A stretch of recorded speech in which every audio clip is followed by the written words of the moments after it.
जय हिंद साथियों मैं आज आपको बता देता हूँ कि हमारा जो सीरीज़ चल रही थी टीचिंग मेथड से संबंधित, तो मैं एक वीडियो पहले ऑलरेडी ला चुका हूँ। यह आपकी सेकंड वीडियो रहने वाली है।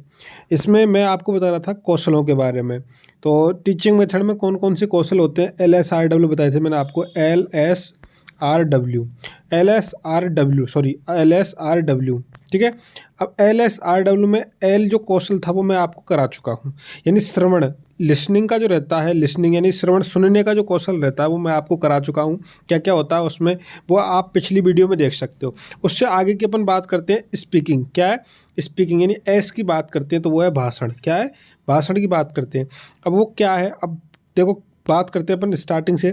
तो भाषण कौशल की आवश्यकता या उद्देश्य क्या है, ये देखो। मौखिक अभिव्यक्ति हेतु जो भाषण जो कौशल होता है वो किस लिए आवश्यक होता है, तो मौखिक अभिव्यक्ति हेतु आवश्यक होता है। जैसे हमारे अंदर कोई भी विचार चल रहा है, हम उनको प्रकट करना चाहते हैं तो क्या करेंगे, हम बोलेंगे यानी भाषण देंगे, यानी मौखिक अभिव्यक्त करेंगे, मुंह के द्वारा अभिव्यक्त करेंगे तो मौखिक अभिव्यक्ति हेतु। दूसरे की बात करते हैं शुद्ध एवं स्पष्ट उच्चारण हेतु। उसके बाद हम बात करते हैं भावना रूप आरोह एवं अवरोह क्रम के ज्ञान हेतु। अगला है विधि सभाओं में सक्रिय सहभागिता हेतु, शब्दकोश में वृद्धि हेतु, सम्यक उच्चारण सामर्थ्य उत्पन्न करने हेतु। अब अपन बात करते हैं भाषण, ठीक है ना। उसके बाद हम बात करते हैं भाषण या मौखिक अभिव्यक्ति के साधन की बात करते हैं। किसकी बात कर रहे हैं अपन, साधन की। साथियों मैं आपको पहले ही बता चुका हूँ, अब भी बता रहा हूँ, आप हमारे टेलीग्राम चैनल को सब्सक्राइब ज्वाइन कर लीजिए। उस पर मैं इसकी कंप्लीट जो PDF है वो PDF डाल दूंगा। ये आपकी कई सारे पेज की PDF रहने वाली है, ये PDF मैं आपको डाल दूंगा। बाकी पढ़ाने की बात है तो मैं इस चैनल पर आपको कंप्लीट टीचिंग मेथड पढ़ाऊँगा। इसके क्वेश्चन भी लेके आऊँगा थोड़ी समय बाद में। अगर आपने चैनल सब्सक्राइब नहीं किया हो तो चैनल को सब्सक्राइब कर लें, अपने नए दोस्तों को शेयर करें। आगे अपन बात करते हैं भाषण या मौखिक अभिव्यक्ति के साधन क्या क्या हैं। तो देखो शिशु या बाल गीत जो छोटे छोटे से जो बाल गीत की बात करते हैं अपन, छोटे छोटे से गीतों के माध्यम से इनको बोला जाता है। उसके बाद कथा वाचन के द्वारा या फिर प्रहेलिकाएँ के द्वारा या फिर सामूहिक संभाषण के द्वारा, ठीक है। दूरभाष के द्वारा या नाटकीकरण एवं अभिनय के द्वारा, सारस्वत सभा, कवि सम्मेलन, विचार गोष्ठी, चर्चा परिचर्चा, विद्वानों की सभा आदि, है ना। वाद विवाद के द्वारा आदि के द्वारा, ठीक है। आगे अपन बात करते हैं भाषा कौशल की विधियाँ। तो ये पूछी जाती है, मोस्ट इंपॉर्टेंट यही है कि कौन सी विधि तो आपकी श्रवण कौशल की और कौन सी विधि आपकी भाषण कौशल की, ठीक है।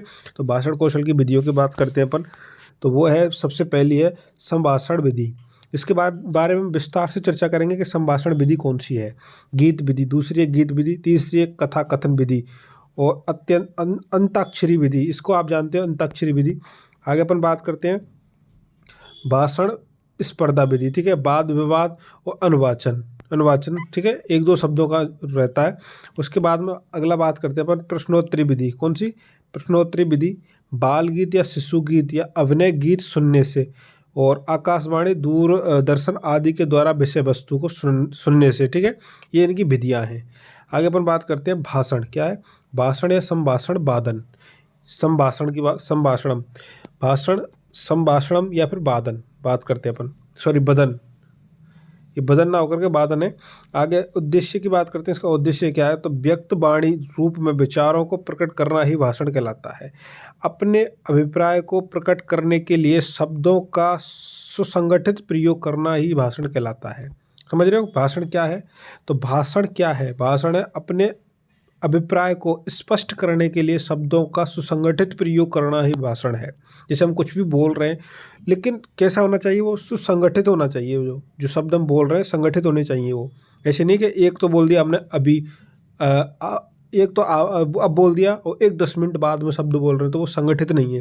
यानी शब्द के बाद में शब्द बोलना है और वो संगठित शब्द होंगे। आगे बात करते हैं भाषण में शुद्ध उच्चारण का विशेष ध्यान महत्व होता है।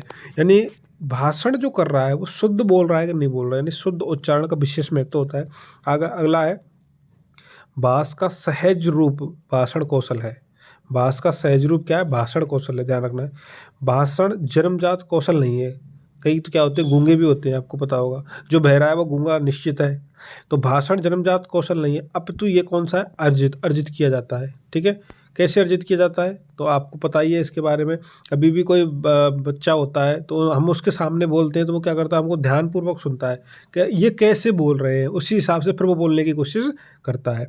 तीसरा, आगे बात करते हैं भाषण को सिद्ध करने के साधन। कौन कौन से साधन है, तो अनुकरण, एक तो क्या है अनुकरण, एक है अभ्यास। ये क्या है अनुकरण और एक है अभ्यास। अब देखो बात करते हैं अपन क्या है इसमें, तो बालक सुनी हुई ध्वनियों का अनुकरण करते हुए उच्चारण करता है, ये सबको पता है। प्रारंभ में उनके उच्चारण में कुछ दोष होते हैं, किंतु निरंतर अभ्यास द्वारा उच्चारण दोषों का दूर किया जा सकता है। देखो अभ्यास और अनुकरण दोनों आगे क्या होता है, बच्चा स्टार्टिंग में जब बोलना स्टार्ट करता है तो कुछ अशुद्ध शब्द बोलता है, यानी बोलता है तुतलाता है, कई बार बोलता है तुतलाता है, ऐसे चलता रहता है उसका। धीरे धीरे धीरे धीरे वो उन शब्दों को बार बार बोलता है। अनुकरण कर रहा तो ये हो जाता है कि मैंने कुछ बोला, जैसे ही वो बोलने की कोशिश कर रहा है लेकिन सही और साफ नहीं बोल पा रहा, उसके बाद में वो बार बार बोलने की कोशिश करेगा, यानी अभ्यास करेगा। क्या करेगा, अभ्यास करेगा। उसके बाद में क्या हो जाता है, दोष उसके दूर हो जाते हैं। आगे बात करते हैं, देखो प्रारंभ में बालकों द्वारा बार बार किए जाने वाले दोष उच्चारण दोष होते हैं, ठीक है, उच्चारण दोष होते हैं वो। आगे बात करते हैं पठन, ये हो गया आपका, देखो एल और एस कंप्लीट हो गया, एल एस कंप्लीट हो गया। अब बात करते हैं आर यानी रीडिंग, पढ़ने की बात करते हैं, पठन की बात करते हैं। तो पठन कौशल, कौन सा कौशल है, पठन कौशल तीसरा कौशल है। LSRW को क्रम से याद रखना है, वो कभी भी पूछ सकता है, कैसे भी पूछ सकता है कि ये कौन से क्रम का कौशल है, LSRW। पठन कौशल की बात करते हैं तो इसको अपन वाचन कौशल भी बोलते हैं एक तरह से, ठीक है, पठन कौशल या फिर वाचन कौशल भी बोलते हैं इसको। उद्देश्य क्या है इसका, पठित्वा अर्थ ग्रहणम, इसका मोस्ट इंपॉर्टेंट ध्यान रखना है, पठित्वा यानी पढ़ करके अर्थ ग्रहण करना। क्या है, पठित्वा अर्थ ग्रहणम, पढ़ करके अर्थ ग्रहण करना है।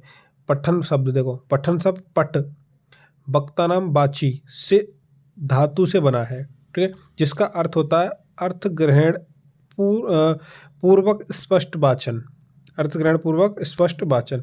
लिखित शब्दों का या वाक्यों का अर्थ ग्रहण करते हुए शुद्ध वाचन उच्चारण करना वाचन कहलाता है।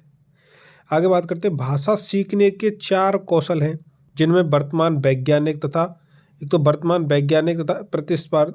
प्रतिस्पर्धात्मक युग्म पठन कौशल का विशेष महत्व है। अगला बात करते हैं अपन बात करते हैं जो भाषा कौशल है। अभी जो LSRW मैंने बताए थे तो उनमें जो मोस्ट इम्पोर्टेंट और महत्वपूर्ण जो कौशल होता है वो होता है आपका पठन कौशल। कौन सा होता है, पठन कौशल होता है, ध्यान रखना है। देखो क्या है, 3R यानी रीडिंग, राइटिंग और रिथमेटिक, ठीक है, रिथमेटिक में भी पठन का प्रथम स्थान है। आगे अपन बात करते हैं, पठन पर ही अन्य विषयों का ज्ञान आधारित होता है। पठन अभ्यास पर ही बालक की मानसिक भावनात्मक उन्नति ही आश्रित है, ठीक है। पठन को वाचन या साक्षरता और शिक्षा का पर्याय माना जाता है। पठन जो होता है उसको वाचन या फिर साक्षरता या फिर शिक्षा का पर्याय माना जाता है। अंग्रेजी भाषा में रीडिंग तथा यूरोपियन भाषा में रेडेन इत्यादि शब्द पठन के लिए प्रयुक्त होते हैं, जिनका अर्थ होता है व्याख्या करना, सलाह देना या फिर पढ़ना। आगे अपन बात करते हैं संस्कृत में वाचन शब्द की उत्पत्ति बच धातु से होती है, जिसका अर्थ होता है पठनम। क्या होता है, पठनम यानी वंदना, पाठ करणाम, उद्घोषणम आदि। आगे अपन बात करते हैं अगला, देखो क्या बोल रहा है ये, लुईस ने एक पुस्तक लिखी थी स्कूल में भाषा, क्या लिखी थी, स्कूल में भाषा नामक पुस्तक में लिखा है कि वाचन एक साधन है जिसके माध्यम से बालक संपूर्ण मानवता के द्वारा संचित ज्ञान राशि से परिचित हो सकता है। आगे अपन बात करते हैं, ध्यान रखना है इसका लुईस के बारे में। पठन एक कला है, क्या है, पठन कला है। इसके विकास के लिए सबसे पहले शिक्षक द्वारा यह देखने योग्य है कि छात्र शारीरिक व मानसिक रूप से पढ़ने के लिए योग्य है या नहीं है। कला है, ध्यान रखना इसका। पठन के सोपान कितने, तो 3 है। कौन कौन से, वर्णमाला की पहचान करना, सबसे पहले क्या करना है, वर्णमाला की पहचान होनी चाहिए। उसके बाद में अर्थ ग्रहण करना चाहिए उसको, और पाठ्य वस्तु के मध्य क्रमबद्धता लाना, ठीक है, ये उनके सोपान है। आगे बात करते हैं अपन पठन शिक्षण के उद्देश्य। पठन शिक्षण के उद्देश्य कौन से हैं, तो ध्वनि के प्रत्येक वर्णों को ध्वनि के प्रत्येक वर्णों को देखकर स्पष्टीकरण की योग्यता उत्पन्न करना, ध्वनि और उच्चारण स्थानों का समुचित ज्ञान प्रदान करना, विराम चिन्हों को ध्यान में रखते हुए प्रत्येक वर्ण पर समुचित बलाघात का प्रयोग करना। जैसे अपन कहीं भी पढ़ते हैं तो कहाँ हमें जोर से और कहाँ हमें धीरे से पढ़ना चाहिए, उनका ज्ञान होना चाहिए हमें। संधि, समास, उपसर्ग, प्रत्यय सहित शब्दों का विश्लेषण करने की योग्यता उत्पन्न करना, उचित लय, यति, गति, आरोह अवरोह तथा विराम चिन्हों का ध्यान रखते हुए सस्वर पाठन की योग्यता विकसित करना। मोस्ट इंपॉर्टेंट इनको ध्यान रखना है। पठन शिक्षण का महत्व की बात करते हैं अपन, महत्व क्या क्या है, तो वह है सस्वर वाचन के छात्रों, सस्वर जो वाचन होता है, सस्वर वाचन से छात्रों का उच्चारण शुद्ध होता है, ठीक है। स्वाध्याय की प्रवृत्ति का विकास होता है, बिल्कुल। ज्ञान कौशल में वृद्धि होती है, ज्ञान कोश में क्या है, ये कोश, ज्ञान कोश में वृद्धि होती है, शब्द कोश में वृद्धि होती है, ठीक है। स्वतः अर्थ ग्रहण की क्षमता विकसित होती है और व्यक्तित्व का सर्वांगीण विकास होता है। आगे अपन बात करते हैं कौन कौन सी विशेषताएं। अभिव्यक्ति सशक्त होती है, क्या होती है, अभिव्यक्ति सशक्त होती है। सृजनात्मक शक्ति का विकास होता है, छात्र सजग रहते हैं, छात्रों में सद्वृत्ति का विकास होता है। पठन कौशल के विकास से अन्य कौशलों का विकास होता है। देखो नोट क्या कह रहा है, नोट कह रहा है कि पठन क्रिया करते समय आँखों से देखो 12 इंच यानी 25 से 30 सेंटीमीटर की दूरी पर 45 डिग्री अंश का कोण बनाते हुए बाएं हाथ यानी वाम हस्त में पुस्तक ग्रहण करनी चाहिए। ध्यान रखना है इनका, कितनी दूरी पर और कौन सी डिग्री पर, ठीक है। पठन को प्रभावित करने वाले कारक कौन कौन से, तो वो है शारीरिक कारक। सबसे पहली बात करते हैं शारीरिक कारक, यानी श्रवण दोष।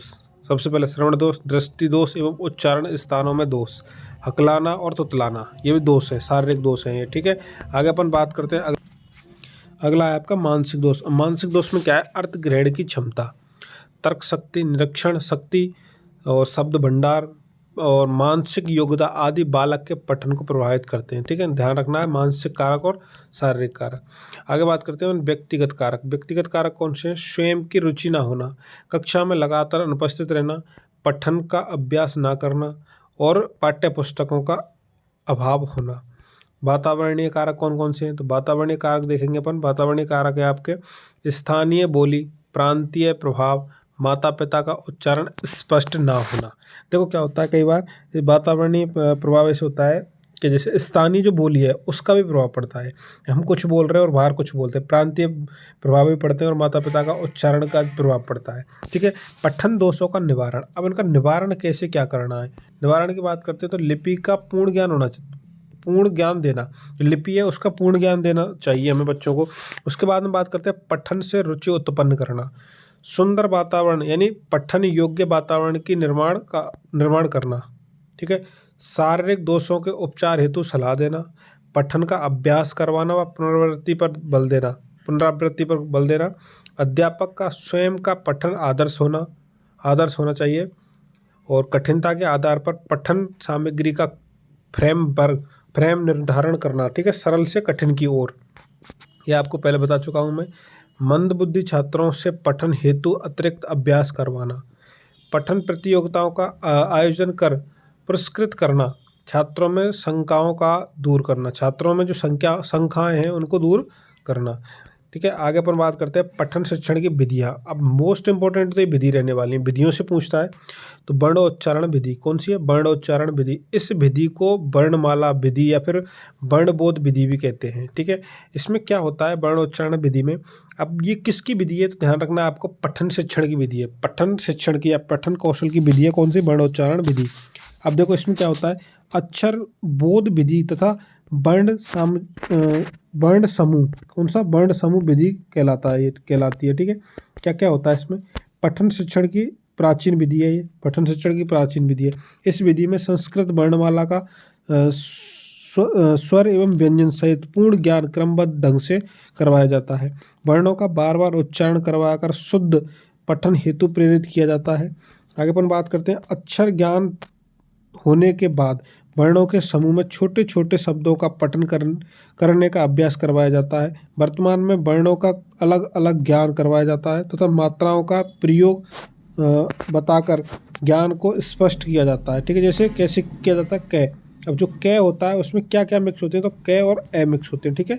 का होता है उसमें क और बढ़ा, ठीक है, आ की मात्रा लगती है उसमें, ऐसे करके बताया जाता है बच्चों को। इस विधि में पठन शिक्षण का क्रम वर्ण, शब्द और वाक्य के रूप में होता है। आगे बात करते हैं चित्र विधि। कौन सी विधि है ये? चित्र विधि। ये भी पठन की विधि है, ध्यान रखना है। अन्य नाम क्या है इसके? शब्द विधि, पद शिक्षण विधि और पद पद्धति और देखो और कहो, देखो और कहो कहो विधि। इसमें पढ़ने की गति तेज होती है इससे, ठीक है। क्या होती है? पढ़ने की गति तेज होती है। आगे अपन बात करते हैं, ये विधि अमेरिका में, कहाँ? ये विधि अमेरिका में 20वीं सदी में शब्द का पठन करने हेतु प्रयोग में लाई गई थी।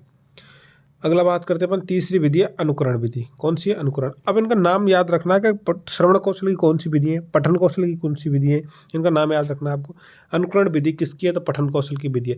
इस विधि के अंतर्गत छात्र शिक्षक द्वारा पढ़े गए शब्दों का अनुकरण करते हुए पढ़ने का अभ्यास करता है। यानी कोई भी टीचर पढ़ाएगा, उसके बाद में बच्चे साथ साथ में पढ़ते चलेंगे, उसको वो क्या होती है? अनुकरण विधि कहलाती है। आगे बात करते हैं संस्कृत में शब्दों का रूप। संस्कृत में शब्द रूप, धातु रूप, प्रकृति प्रत्यय इत्यादि पठन करवाने हेतु प्रारंभिक स्तर पर शब्द धातु या धातु शब्द अलग अलग करना प्रयुक्त है। आगे बात करते हैं, अगली है चौथी आपकी सामूहिक विधि। कौन सी? सामूहिक विधि। इस विधि में छात्रों को समवेत स्वर में अभ्यास करवाया जाता है। संस्कृत में गीत, श्लोक, प्रार्थना आदि के पठन हेतु इस विधि का प्रयोग किया जाता है। आगे बात करते हैं, इस विधि के अंतर्गत छात्र भावनानुकूल आरोह व अवरोह, लय, गति, यति पूर्वक पठन का अभ्यास करते हैं, ठीक है। आगे बात करते हैं ध्वनि साम्य विधि। पांचवी आपकी ध्वनि साम्य विधि। इस विधि के अंतर्गत एक समान उच्चारित होने वाले शब्दों का एक साथ पठन सिखाया जाता है। जैसे अकारांत जो शब्द होते हैं उसमें क्या क्या आता है? अजा, रमा और लता, ऐसे करके सिखाया जाता है। वाक्य पठन विधि, इसमें वाक्य के हिसाब से शिक्षण करवाया जाता है। इस विधि में वाक्य ही भाषा शिक्षण का केंद्र बिंदु माना जाता है, ठीक है। नोट, पाणिनि ने क्या कहा था? पाणिनि ने वाक्य को भाषा की सबसे छोटी इकाई माना था। ध्यान रखना है पाणिनि के अनुसार, ठीक है। वर्तमान समय में मनोवैज्ञानिक एक भाषाविदों ने यह सिद्ध कर दिया है कि बालक शब्द की अपेक्षा वाक्य अति शीघ्र सीखता है, ठीक है। आगे अपन बात करते हैं, इस विधि द्वारा पठन शिक्षण करने हेतु छात्र के समक्ष प्रारंभ में संस्कृत के छोटे छोटे वाक्यों का पठन करके पठन अभ्यास करवाना चाहिए। तत्पश्चात जटिल वाक्यों का पठन अभ्यास करवाना चाहिए। इसमें क्या होता है? छोटे छोटे शब्द दे देने चाहिए पहले उसको संस्कृत को, उसके बाद में बड़े बड़े वाक्य दिए जाने चाहिए। सातवीं विधि है, सातवीं विधि का नाम है आपका मॉन्टेसरी विधि। कौन सी है? मॉन्टेसरी विधि। चित्र मिलान विधि भी बोलते हैं इसको और साक्षर्य विधि भी बोलते हैं। इस विधि में कुछ चित्र या कुछ नाम प्रस्तुत किए जाते हैं, फिर उसके बाद में क्या होता है? छात्रों से उन चित्रों की उनके नाम के साथ उनके नाम के साथ में उनको मिलाया जाता है, मिलाकर पठन करवाया जाता है, इसमें अभ्यास करवाया जाता है। क्या होता है? इधर की साइड में शब्द दे दिए जाएंगे और इधर की साइड में चित्र दे दिए जाएंगे। जैसे मान के चलो इधर सेब का चित्र दे दिया और यहाँ लिख दिया सेब, अब इनको मिलाना है ऐसे करके, कौन सेब है कौन केला है, ऐसे करके, ठीक है। ये होती है मॉन्टेसरी विधि। अब आगे बात करते हैं अपन भाषा यंत्र विधि। कौन सी है? भाषा यंत्र विधि। पठन शिक्षण की आधुनिक विधि है ये। कौन सी है? आधुनिक विधि है। इस विधि का प्रयोग भाषा प्रयोगशाला में किया जाता है। कहाँ किया जाता है? भाषा प्रयोगशाला में किया जाता है। ये विधि अनुकरण विधि का एक दूसरा रूप है। क्या है? अनुकरण विधि का दूसरा रूप है। आगे बात करते हैं, इस विधि के अंतर्गत भाषा यंत्रों के माध्यम से पठन शिक्षण करवाया जाता है। जैसे लिंग्वा फोन आते हैं उनके द्वारा, या फिर ध्वनि अभिलेख यंत्र जिसको टैप रिकॉर्डर बोलते हैं। क्या बोलते हैं? टैप रिकॉर्डर बोलते हैं। साथियों, ये रही आपकी दूसरी वीडियो। अब यहाँ से आगे अगर आप सहमत हो वीडियो में, अगर आपको अच्छी लगी हो तो लाइक कीजिए, जिससे मेरा मनोबल बढ़ेगा और मैं अगली तीसरी वीडियो आपके सामने लेके आऊँगा, ठीक है। अगर आप चैनल पर नए हो तो चैनल को सब्सक्राइब कर लीजिए, क्योंकि मेरा जो लक्ष्य है वो रीट में कम से कम आपके 120 नंबर लाने का लक्ष्य रहा है मेरा। मैं चाहता हूं कि होशियार, तो देखो जो इंटेलिजेंट रहेगा या जो इंटेलिजेंट है, जिसने पहले से सब कुछ पढ़ रखा है, उसकी तो मैं कह ही नहीं रहा। जिसकी कुछ भी तैयारी नहीं है उसके लिए लेके आया हूँ ये वीडियो, तो वो कम से कम 120 नंबर लेके आ सके। धन्यवाद साथियों।